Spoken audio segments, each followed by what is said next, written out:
renungkan kebenaran firman Tuhan yang terambil di dalam Yohanes pasal yang ke-14. Saya mohon tuntunan saudari Baby untuk membacanya. Yohanes pasal yang ke-14 ayat yang pertama mulai sampai ayat yang ke-14. Saudara jemaat bisa menyimak pembacaan ayat berikut ini. Yohanes pasal 14 ayat 1 sampai ayat yang ke-14. Yohanes pasalnya yang ke-14 ayat pertama sampai ke-14. Lembaga Alkitab Indonesia memberikan judul Rumah Bapa. Janganlah gelisah hatimu, percayalah kepada Allah, percayalah juga kepadaku. Di rumah Bapakku banyak tempat tinggal. Jika tidak demikian, tentu aku mengatakannya kepadamu, sebab aku pergi ke situ untuk menyediakan tempat bagimu. Dan apabila aku telah pergi ke situ dan telah menyediakan tempat bagimu, aku akan datang kembali dan membawa kamu ke tempatku, supaya di tempat di mana aku berada, kamu pun berada. Dan kemana aku pergi, kamu tahu jalan ke situ. Kata Thomas kepadanya, Tuhan, kami tidak tahu kemana engkau pergi. Jadi bagaimana kami tahu jalan ke situ? Kata Yesus kepadanya, Akulah jalan dan kebenaran dan hidup. Tidak ada seorang pun yang datang kepada Bapa kalau tidak melalui aku. Sekiranya kamu mengenal aku, pasti kamu juga mengenal Bapakku. Sekarang ini kamu mengenal Dia dan kamu telah melihat Dia. Kata Filipus kepadanya, Tuhan, tunjukkanlah Bapa itu kepada kami. Itu sudah cukup bagi kami. Kata Yesus kepadanya, telah sekian lama aku bersama-sama kamu, Filipus, namun engkau tidak mengenal aku. Barang siapa telah melihat aku, ia telah melihat Bapa. Bagaimana engkau berkata, tunjukkanlah Bapa itu kepada kami? Tidak percayakah engkau bahwa aku di dalam Bapa dan Bapa di dalam aku? Apa yang aku katakan kepadamu, tidak aku katakan dari diriku sendiri, tetapi Bapa yang diam di dalam aku, dialah yang melakukan pekerjaannya. Percayalah kepadaku bahwa aku di dalam Bapa dan Bapa di dalam aku, atau setidak-tidaknya percayalah karena pekerjaan-pekerjaan itu sendiri. Aku berkata kepadamu, sesungguhnya barang siapa percaya kepadaku, ia akan melakukan juga pekerjaan-pekerjaan yang aku lakukan, bahkan pekerjaan-pekerjaan yang lebih besar daripada itu, sebab aku pergi kepada Bapa, dan apa juga yang kamu minta dalam namaku, aku akan melakukannya, supaya Bapa dipermuliakan di dalam Anak. Jika kamu meminta sesuatu kepadaku dalam namaku, aku akan melakukannya. Haleluya. Mari kita katakan dengan suara keras kata haleluya ini. 1, 2, kita. Haleluya. Ya. Saudara, ini sebuah pernyataan dari Yesus, ya. Pernyataan yang luar biasa, pernyataan yang memberikan jaminan dan pengharapan. Di mana manusia saudara dapatkan di bawah kolong langit ini yang dapat memberikan jaminan tentang tempat nanti bagi manusia saat dia menemui kematiannya, di mana manusia dapat menjamin, saudara bisa lihat bahwa ada orang yang bisa menjamin tempat di surga. Hanya Yesus, ya, hanya Yesus. Dengan tegas, ya, Yesus berkata ayat yang kedua, di rumah Bapakku banyak tempat tinggal. Jika tidak demikian, tentu aku mengatakannya kepadamu, sebab aku pergi ke situ untuk menyediakan tempat bagimu, tempat bagi kita. Yesus menyediakan tempat bagi kita di sorga. Yesus menyediakan sorga bagi kita. Apa yang kita bisa ragukan lagi di dalam Yesus? Mungkin di dunia ini kita hanya mendengar orang berkata tentang sorga itu, ya mudah-mudahan lah. Ya mudah-mudahan masuk sorga. Tapi Yesus memberikan kepastian, dan ini bukan spekulasi, bahwa Dia memberikan kita jaminan tempat di surga. Kalau melihat pernyataan Yesus ini, sebenarnya seharusnya kita sudah dapat mempercayai Dia dengan sungguh. Seharusnya kita sudah kenal Dia dengan baik. Tetapi sangat disayangkan dengan murid-murid Yesus pada saat itu. Baik Thomas maupun Filipus. Masih bertanya, bahkan masih meragukan tentang Yesus itu siapa. Padahal sudah dengan jelas Yesus menyatakan bahwa Dia memberikan jaminan bahwa Dia akan memberikan tempat kita di sorga. Dia naik, memang saat itu belum terjadi. Tetapi Yesus sudah menyatakan terlebih dahulu kepada murid-muridnya. Bahwa satu waktu nanti Dia akan naik ke surga untuk menyediakan tempat bagi kita yang percaya kepada Dia. Di sini Yesus mau memastikan tempat, saudara. Tapi tempat nanti kita di surga, bagaimana nanti tempat kita di kehidupan kekal itu ditentukan dari pengenalan kita akan Yesus. Saya pikir bukan sebuah kebetulan dialog atau komunikasi antara Yesus di Fatsal ini dengan para murid-muridnya. Di ayat yang kelima, saudara perhatikan, ini kata Thomas ya, Tuhan kami tidak tahu kemana Engkau pergi. Jadi bagaimana kami tahu jalan ke situ? Di ayat yang ke-8 Filipus berkata, Tuhan tunjukkanlah Bapa itu kepada kami, itu sudah cukup bagi kami. Murid-muridnya pada saat itu mau memastikan siapa Yesus sebenarnya dan apa tujuan Dia mau pergi meninggalkan Dia, meninggalkan mereka, murid-murid saat itu, dan mau menyediakan tempat. Masih ada tanda tanya besar di kalangan murid-murid Yesus. Saya ingin katakan, saudara, tempat kita di sorga itu tergantung bagaimana pengenalan kita akan Yesus. Yesus katakan kepada murid-muridnya saat itu, ya ayat 9, telah sekian lama aku bersama-sama kamu, namun engkau tidak mengenal aku. Saudara, kalau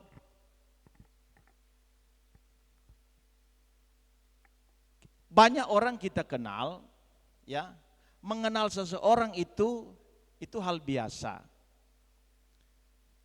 Banyak orang yang kita kenal, tapi bukan berarti kita itu hidup bersama-sama dengan dia. Saya kenal si A, saya kenal si B, ya. Saya kenal pemimpin negara kita, yaitu Bapak Presiden Jokowi, saya kenal. Tetapi pengenalan itu bukan berarti terjadi karena saya hidup bersama-sama dengan Pak Jokowi, tidak. Saya kenal identitasnya, hanya sebatas identitasnya saja. Tapi di sini Yesus mempertanyakan murid-muridnya, sudah sekian lama murid-muridnya bersama-sama dengan Yesus. Harusnya mereka sudah mengenal siapa Yesus sebenarnya. Nah, ini seringkali terjadi kepada anak-anak Tuhan. Sudah sekian lama menjadi anak Tuhan, sudah sekian lama menjadi orang Kristen, tetapi belum mengenal siapa Yesus sebenarnya. Malah mungkin ada yang melihat Yesus hanya sebatas, oh itu Tuhannya orang Kristen. Padahal dia juga adalah orang Kristen. Oh Yesus itu adalah orang yang kita rayakan setiap Natal, kita rayakan kelahirannya. Sampai tiba hari Paskah kita rayakan ya, kematian dan kebangkitannya. Hanya sebatas itu. Kita sudah sekian lama menjadi anak Tuhan, tetapi belum mengenal siapa Yesus sebenarnya. Kalaupun kita kenal, kita hanya mengetahui hanya sebatas identitasnya saja. Tetapi ingat, Yesus mengatakan ya, di dalam ayat yang ke-7, Yesus bilang begini, sekiranya kamu mengenal aku, pasti kamu juga mengenal Bapakku. Yesus pakai kata kenal di sini dalam bahasa Yunani itu pakai kata ginosko. Ginosko. Yang artinya sebuah pengenalan atau proses pengetahuan yang terjadi oleh sebab mengalami sebuah pengalaman hidup bersama sehingga kita kenal. Saya kenal istri saya dengan baik karena saya hidup dengan dia. Saya mengalami pengalaman hidup dengan istri saya. Saya kenal siapa? Istri saya. Saya kenal jemaat-jemaat Tuhan karena kami mengalami sebuah pengalaman hidup bersama. Dalam satu ikatan jemaat Tuhan, jemaat Bethesda Bunta. Jadi saya sudah bisa melihat karakter, sifat jemaat-jemaat Tuhan. Saya sudah tahu tipe A seorang ini tipenya seperti ini. Saya tahu. Si B tipenya seperti, sehingga pendekatan juga pun berbeda. Kenapa saya bisa ketahui sampai seperti itu? Karena saya telah mengalami pengalaman hidup dengan jemaat-jemaat Tuhan. Nah, sehingga pengetahuan kita tentang seseorang itu kita kenal baik. Nah, harusnya ini yang terjadi di dalam pengiringan kita akan Yesus. Kita kenal Yesus bukan hanya sebatas identitasnya, tetapi kita mengalami pengalaman yang indah bersama dengan Yesus. Nah, yang menjadi pertanyaan ini, saudara, pagi hari ini, apakah saudara kenal Yesus karena saudara mengalami pengenalan dengan Dia secara pribadi?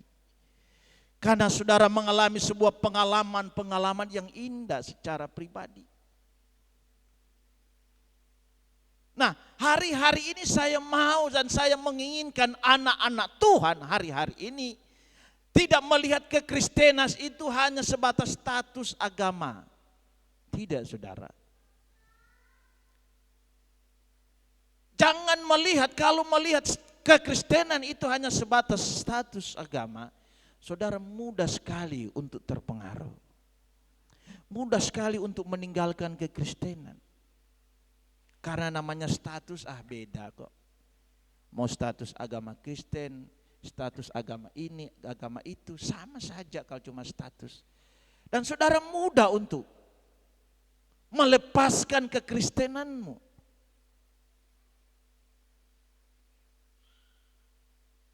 Saya dapat info, saudara, ya. Ada seorang anak Tuhan, seorang hamba Tuhan, ya. Bahkan telah menyelesaikan prakteknya, ya. Beberapa bulan lalu dia harus meninggalkan kekristenannya. Dan dia lepaskan kekristenannya, padahal sudah hamba Tuhan.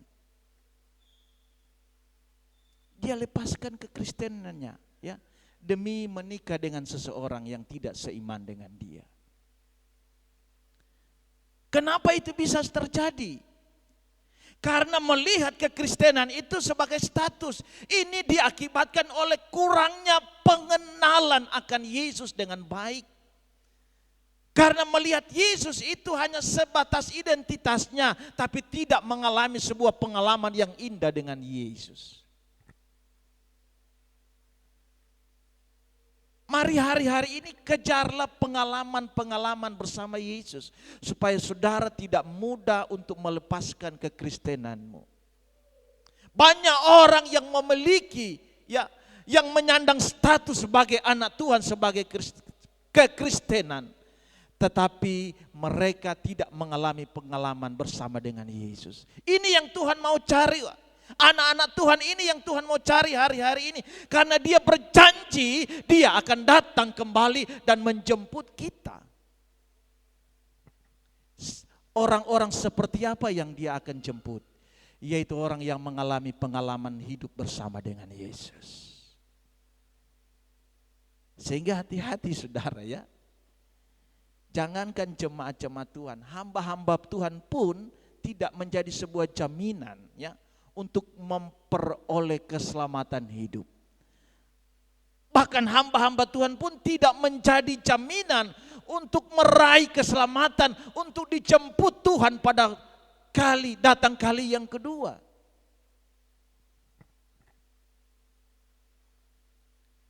Jadi mari kita berlomba-lomba saudara ya. Hari-hari ini, waktu-waktu ini saatnya kita lebih dalam mengenal Tuhan. Nah ingat, pengenalan itu satu paket dengan ketaatan. Saudara lihat ayat yang ke-12. Aku berkata kepadamu, sesungguhnya barang siapa percaya kepadaku, ia melakukan juga pekerjaan-pekerjaan yang aku lakukan. Ayat yang ke-15, jikalau kamu mengasihi aku, kamu akan menuruti segala perintahku. Jadi kalau kita kenal Yesus, itu harus sejalan dengan ketaatan. Tuhan akan menyediakan tempat bagi mereka yang taat kepadanya.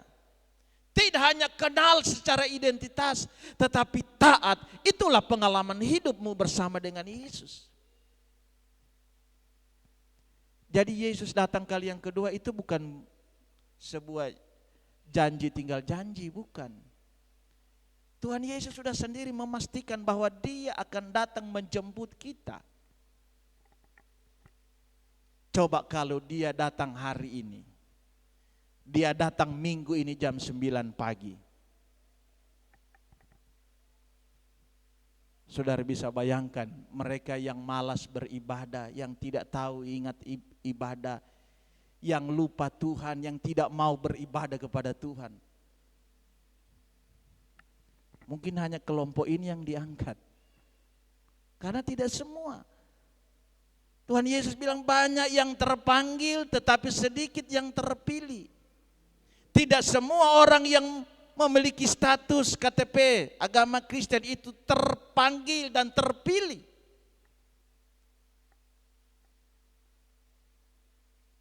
Jadi mari hari-hari ini saudara untuk mempersiapkan diri ya, menjemput ya kedatangan Tuhan Yesus yang kali yang kedua. Tuhan mau menginginkan dan mendapati anak-anak Tuhan itu setia kepada Dia dan taat kepada Dia. Bukan malas-malasan. Bukan cuek-cuek saja dengan kehidupan kekristenanmu. Tuhan mau hari ini, saat ini, bukan besok saudara. Oh nantilah, kalau saya sudah dapat waktu yang lowong, nantilah kalau saya sudah dapat kesempatan yang baik, nantilah kalau saya sudah tidak sibuk lagi, baru saya mau datang ke ibadah. Kerohanian itu bukan sesuatu bukan sebuah wacana, bukan. Nanti ini, nanti kalau begini, nanti kalau begitu. Tidak. Dan kerohanian itu, kekristenan itu bukan masa lalu. Oh dulu saya, kalau bukan saya, ini gereja tidak seperti ini. Kalau bukan saya, ini pelayanan tidak seperti ini.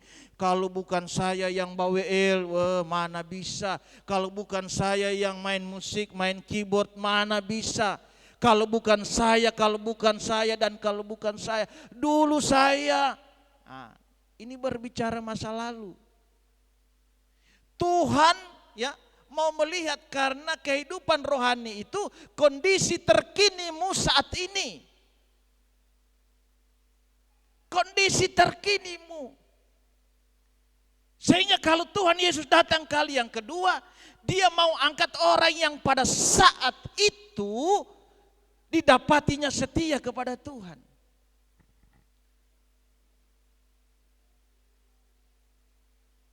Kalau ada yang berkata, Tuhan, saya sudah mengadakan mujizat, saya sudah begini dan saya sudah begitu dengan pelayanan, saya sudah setia. Tuhan Yesus cuma mau jawab, aku tidak mengenal kamu, kamu sekalian pembuat kejahatan.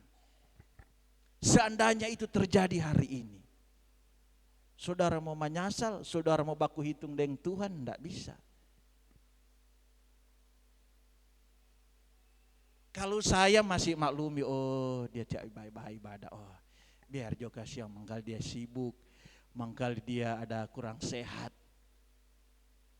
Kalau sudah saatnya Yesus datang, tidak peduli engkau sehat, engkau sakit, engkau sibuk atau tidak.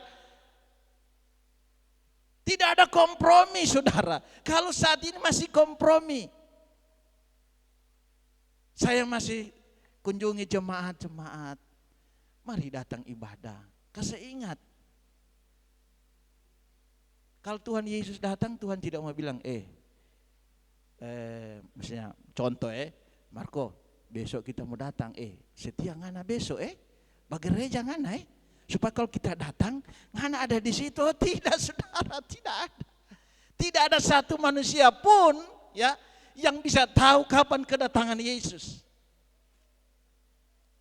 Jadi ketaatan kita adalah kondisi terkini dari kehidupan kita.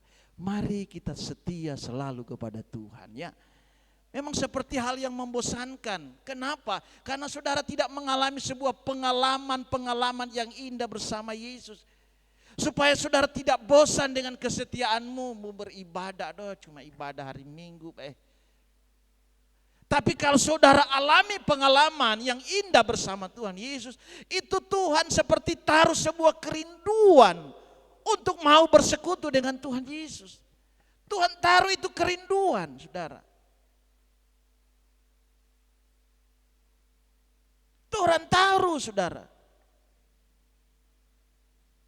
Sehingga lihat dengar orang saja menyanyi lagu menyembah Tuhan, takuti ini hati, aduh. Seperti ada kerinduan untuk mau menyembah Tuhan. Tapi lihat saja orang beribadah ya. Jangankan dengar orang beribadah. So tahu-tahu hari Minggu, so tahu-tahu waktunya ibadah, tapi cuek-cuek saja. Engkau belum mendapati sebuah pengenalan secara pribadi dengan pengalaman-pengalaman hidup bersama dengan Tuhan. Belajar, saudara. Saya katakan belajar dan belajar mengejar pengalaman hidup bersama dengan Tuhan. Supaya saudara punya kerinduan untuk datang kepada Tuhan. Karena ketaatan itu, saudara, lahir dari kerinduan, bukan dari rutinitas. Kalau saudara mengejar ketaatan hanya sebatas rutinitas, saudara akan sampai pada satu klimaks titik kebosanan. Saudara akan bosan. Karena ketaatan itu hanya sebatas rutinitas. Tapi kalau ketaatan itu adalah sebuah dorongan dan sebuah kerinduan kepada Tuhan, saudara tidak akan bosan. Justru saudara semakin melekat kepada Tuhan dan saudara akan mengalami pengalaman-pengalaman indah bersama Tuhan.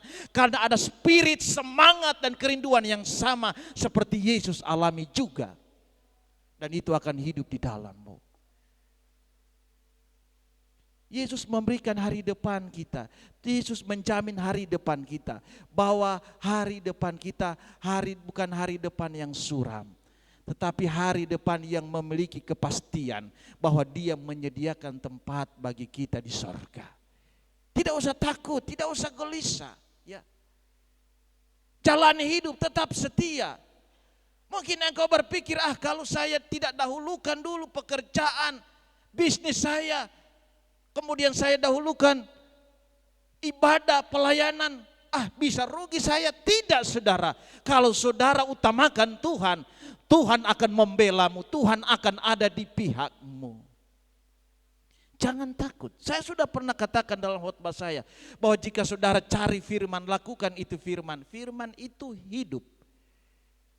Dia tidak hanya sebatas tulisan dalam Alkitab atau dalam aplikasi Alkitab.